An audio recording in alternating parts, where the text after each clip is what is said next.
All right, just heartbreaking there, Mike. Thanks so much. Chaos in Mount Healthy today after shooting threats were reported at 2 different schools. Yeah, police and parents rushing to the scenes this afternoon, and WLWT News 5's Brian Hamrick is live in Mount Healthy breaking down what happened. And Brian, you were there on a live shot when you saw police rushing past. Yeah, so there were 2 calls, 2 schools, both of them fake. Nobody knew it at the time, and it set off real chaos. Students were crying, parents were racing to the scene, and so were police.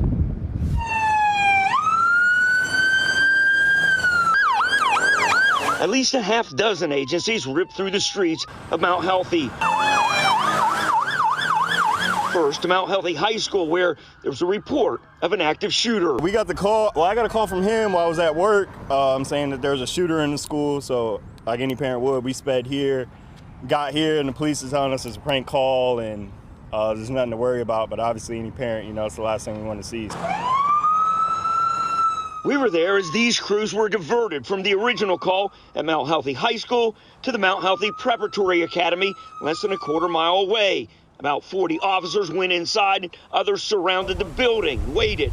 Officers were on every corner of the facility. After the all clear was given, now at the second facility, heavily armed officers exited the building. Back at the high school, parents were told to go to one site to pick up students, then another. They only found out about the incident from students who called them. She was on the phone whispering, so it's like all these thoughts are going through your head, like what's going on? The school's not answering the phone, they're not calling and putting out a report, so we didn't know what was going on. The parents are telling us they were pretty much in the dark, though, the whole time this was going on.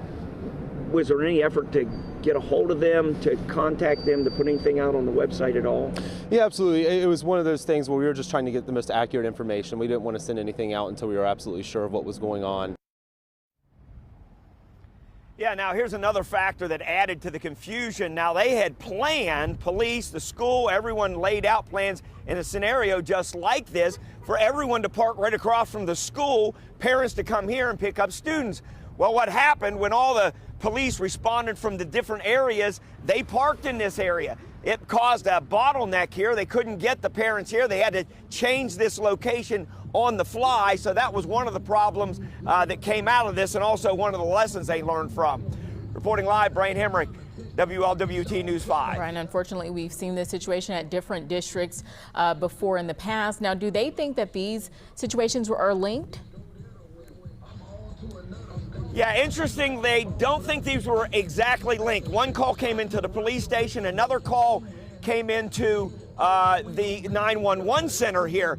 They don't think they were linked. What they do think, one may have inspired the other. What they do think is that this case may be linked to the Princeton case in September. That's the one that FBI investigated, that there were a whole bunch of different calls all around the country. Well, in that case, the caller was an adult male with a very thick accent, and it turns out it was the same thing for the high school call in this case. Ashley? Very interesting. Brian Hamrick reporting live for us in Mount Healthy. Thanks so much.